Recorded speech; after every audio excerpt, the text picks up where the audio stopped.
মোৰ ছাত্ৰ ছাত্ৰীসকল আজি মই তোমালোকৰ ক্লাছ 6 ৰ লেসন 10 এলজেব্ৰাৰ অৰ্থাৎ বীজগণিতৰ পেজ নাম্বাৰ 201 201 থকা কুৱেশ্যন 7 টো কৰাই দিম। সো ইয়াত আমাক কি দিছে, কুৱেশ্যন 7 ত দিছে state the following statement in equation. So এই ষ্টেটমেণ্ট বিলাকক আমি ইকুৱেশ্যনত প্ৰকাশ কৰিব লাগে। ইয়াত কৈছে যে when rupees কি কৈছে when rupees 10 is subtracted from the cost of 3 kg of rice. So তাৰপিছত কৈছে the rupees 80 is left. কৈছে যে 3 কেজি চাউলৰ দামৰ পৰা যদি আমি কি কৰোঁ 10 টকা মাইনাস কৰোঁ, 3 কেজি চাউলৰ দামৰ পৰা 10 টকা মাইনাস কৰিলে আমি কিমান টকা পাম, আমি পাম 80 টকা। সো এতিয়া আমি ইয়াত কি কৰিব লাগিব, আমি ধৰি ল'ব লাগিব যে চাউলৰ দামটো কিমান, হয়নে নহয়। সো চাউলৰ দামটো ধৰিলেহে আমি উলিয়াব পাৰিম। এতিয়া চাউলৰ দামটো আমি যিকোনো এটা ধৰি ল'ম। সাপোজ মই ধৰি ললোঁ, চোৱা suppose itu question 7a 7 or a solution. Let 1 kg rice equal kiman x, kiman toka x rupee. Okay, 1 kg rice kiman toka x toka. এতিয়া চাওঁচোন তেন্তে 3 কেজি ৰাইচৰ দাম কিমান হ'ব। সো 3 কেজি ৰাইচ কিমান হ'ব, ৰাইচ কষ্ট কিমান হ'ব, হ'ব 3x টকা, হয়নে নহয়। এতিয়া চোৱাচোন according to the question, according to the question মানে প্ৰশ্নৰ মতে কৈছে যে 3 কেজি চাউলৰ দামৰ পৰা 3 কেজি চাউলৰ দামৰ পৰা 10 টকা মাইনাস কৰিলে আমি কিমান পাম, 80 টকা, হয়নে নহয়। সো 3 কেজি চাউলৰ দাম এইটো হ'ল 3 কেজি চাউলৰ দাম, 1 কেজি চাউলৰ দাম যেহেতু কিমান x টকা, তেন্তে 3 কেজি চাউলৰ দাম কিমান টকা 3x টকা, হ'ব না নাই। সো আচ্ছা ধৰি লোৱা 1 কেজি চাউলৰ দাম হ'ল তোমাৰ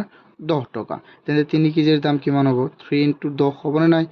সেইকাৰণে ঠিক তেনেকৈ 1 কেজিৰ দাম যদি x টকা হয় তেন্তে 3 কেজিৰ দাম হ'ব 3 পূৰণ x অৰ্থাৎ 3x। এতিয়া কৈছে যে প্ৰশ্নমতে আমাক কি কৈছিলে, 3 কেজি চাউলৰ দামৰ পৰা যদি আমি 10 টকা বিয়োগ কৰোঁ তেন্তে আমি কিমান পাম 80 টকা। এইটো হ'ল আমাৰ এইটো জাষ্ট ইকুৱেশ্যনত বনাব দিছে, এইটো হৈ গ'ল আমাৰ ইকুৱেশ্যন। ঠিক আছে, ইয়ালৈকে থৈ দিলেই হৈ যাব তোমালোকৰ। এতিয়া আমি নেক্সট চাম। সো বি নম্বৰত আমাক কি দিছে এইটো চাওঁ আমি। বি নম্বৰত দিছে in a cricket game when 7 run are added to the runs score in 5 over, the total run is 39. If the number of runs per over is same, express above statement in equation. So ইয়াত আমাক কি কৈছে এইটো ভালদৰে শুনা। ইয়াত আমাক কৈছে যে এটা ক্ৰিকেট গেমত 7 ৰান এড কৰা হয় যদি কাৰ লগত স্ক'ৰ 5 over 5ৰ লগত যদি আমি এড কৰোঁ, ঠিক আছে। অৰ্থাৎ আমি 5 অভাৰত সংগ্ৰহ কৰা ৰানৰ লগত যদি আমি 7 ৰান যোগ কৰোঁ তেন্তে আমাৰ টোটেল ৰানটো কিমান হ'ব, টোটেল ৰানটো হ'ব আমাৰ 39। এতিয়া কৈছে if the number of run per over is same, যদি প্ৰত্যেকটা ৰানতেই সমান নাম্বাৰ পোৱা যায়, express the statement in an equation, তেতিয়া আমি এই ষ্টেটমেণ্টটোক এটা ইকুৱেশ্যনত প্ৰকাশ কৰিব দিছে। চোৱা আমাক কৈছে যে 5টা অভাৰত যিমান ৰান আমি পাইছোঁ তাৰ লগত যদি আমি 7 যোগ কৰোঁ তেন্তে আমি কিমান পাম 39। ভালদৰে শুনা, 5টা অভাৰত আমি যিমান ৰান পাইছোঁ সেই ৰানৰ লগত যদি আমি 7 ৰান আকৌ যোগ কৰি দিওঁ তেন্তে আমি কিমান পাম 39। আকৌ কৈছে যে প্ৰত্যেকটা অভাৰতে আমি ছেম ৰান কৰিছোঁ, ধৰা এটা অভাৰত কৰিছোঁ 10, তেন্তে 5টা অভাৰত 5টাৰ প্ৰত্যেকটা অভাৰতে আমি কিমান কৰিছোঁ 10, তেন্তে কিমান হ'ব 50 হ'ব, এনেকুৱা। হা, তেন্তে আমি ধৰি ল'ম প্ৰথমে যে ধৰোঁ এটা ৰানত এটা অভাৰত কিমান ৰান কৰিছে, আমি ধৰি ল'ম যে এক্স বা ৱাই তুমি যিয়ে ধৰা, ঠিক আছে। বি সলিউশ্যন লেট আমি ধৰি ল'ম এইটো যে let the number of run per over, let the number of run per over equal x কিমান ধৰি লৈছোঁ আমি এক্স বা ৱাই তুমি যিয়ে ধৰা হা আমি যিকোনো এটা ভেৰিয়েবলছ ধৰি ল'লেই হ'ল আৰু মই ধৰিছোঁ যে let the number of run per over এটা ৰানত এটা অভাৰত কিমান ৰান কৰে এক্স ৰান তেন্তে 5 অভাৰত কিমান ৰান কৰিব তেন্তে 5 অভাৰত run then in 5 over then 5 over run কিমান হ'ব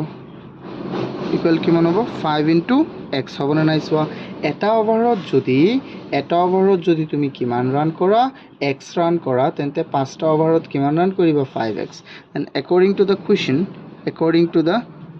আমাৰ কি হ'ব চোৱা according to the question আমাৰ কি হ'ব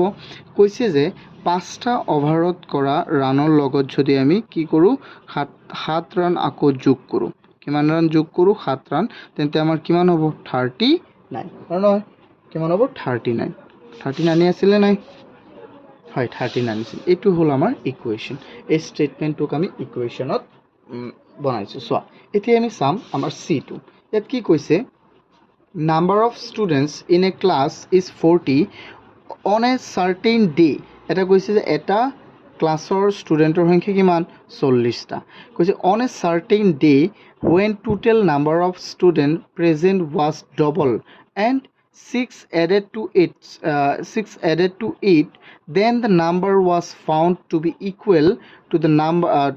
total number of students so ইয়াত কি কৈছে ইয়াত কৈছে যে এটা ক্লাছৰ মুঠ ছাত্ৰ ছাত্ৰীৰ সংখ্যা কিমান 40টা আৰু কৈছে অন এ চাৰ্টেন ডে এদিনাখন মানে এনেকুৱা এদিনাখন কি ছাত্ৰ ছাত্ৰীৰ সংখ্যা যেটো ছাত্ৰ ছাত্ৰী প্ৰেজেন্ট আছে মুঠহে 40টা কিন্তু সকলোৱেতো নাহে হয় না নহয় নাই কিন্তু কৈছে যে on a certain day when total number of students present was double কৈছে এদিনাখন এনেকুৱা এদিনাখন ছাত্ৰ ছাত্ৰীৰ সংখ্যা যদি ডবল কৰি দিয়া হয় যিমানবোৰ আহে ইয়াৰ যদি ডবল কৰি ইয়াৰ লগত কিমান এড কৰা হয় 6 এড কৰা হয় তেতিয়া then the number was found to be equal to the total number of students তেন্তে কাৰ সমান হ'ব 40ৰ সমান হ'ব যেনে চোৱা ইয়াত কৈছে যে যদি আমি ধৰা আজি ক্লাছটোত এনে মুঠতে 40 জন আছে ঠিক আছে কিন্তু আজি আহিছে ধৰি লোৱা 10 জন আজি আহিছে কেইজন 10 জন 10 জনৰ দুগুণ কৰিলো দুগুণ কৰি তাৰ লগত 6 যোগ কৰিলো এনেকুৱা মানে কিন্তু এটোতো 40 নহব আমি ভালদৰে কৰিব লাগিব কিমান দুগুণৰ লগত 6 যোগ কৰিম তেতিয়া কি হ'ব 40 কিন্তু এটোতো 40 নহয় এটো হোৱা নাই হেনো মই জাস্ট বুজাই হে দিছো চোৱা তেতিয়া আমি ধৰি লব লাগিব যে সেই দিনাখন কিমানটা ষ্টুডেন্ট প্ৰেজেন্ট আছিল অন দ্যাট সাৰ্টেন ডে আমি ধৰি লম যে চোৱা সি সলিউশন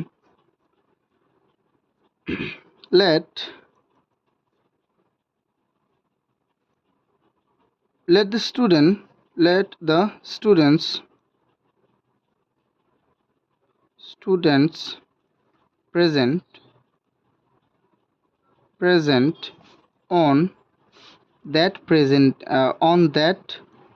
day equal কিমান x কিমানটা students আমাৰ present আছিলে on that day সেই দিনাখন x টা so according to the question কিমান হ'ব চোৱা কৈছে যে ইয়াৰ দুগুণৰ লগত তেন্তে ইয়াৰ দুগুণ মানে কি হ'ব x ৰ দুগুণ হ'ব আমাৰ 2x ইয়াৰ লগত কিমান যোগ কৰিব লাগে 6 যোগ কৰিব লাগে তেন্তে আমাৰ কিমান হ'ব ইয়াৰ লগত যদি আমি 6 যোগ কৰো তেন্তে কিমান হ'ব 40 মানে মুঠ ছাত্ৰ ছাত্ৰীৰ সংখ্যাৰ সমান হ'ব এটো মই আকৌ ভালদৰে বুজাই দিও শুনা ইয়াত কৈছে আমাক যে এটা বিদ্যালয়ত চোৱা এটা ক্লাছৰ এখন স্কুলৰ এটা ক্লাছৰ মুঠ ছাত্ৰ ছাত্ৰীৰ সংখ্যা 40টা কৈছে এনেকুৱা এদিনাখন ছাত্ৰ ছাত্ৰীৰ সংখ্যা যিমান আহিছে এনেকুৱা এটা দিন যিমান ছাত্ৰ ছাত্ৰী আহিছে তাৰ দুগুণৰ লগত যদি আমি 6 যোগ কৰো তেন্তে মুঠ ছাত্ৰ ছাত্ৰীৰ সংখ্যাৰ সমান হ'ব অৰ্থাৎ এতিয়া দুগুণৰ লগত মানে যদি ধৰি লোৱা আজি আহিছে কিমান আজি আহিছে ধৰি লোৱা 20 জন তেন্তে 20 জনৰ দুগুণ কৰা তাৰ লগত কি কৰি দিয়া 6 তেন্তে 40 পাম কিন্তু এটো আমি 40 না পাম এটো এনো 40 হৈ যাব হয় না নহয় কিন্তু এনেকুৱা মানে বুজাইছে ঠিক আছে হেইটোই এইখানে লিখি দিলে হ'ব let the students present on that day x and according to the question 2x plus 6 equal 40 এইটো হ'ল আমাৰ ফাইনেল আনসাৰ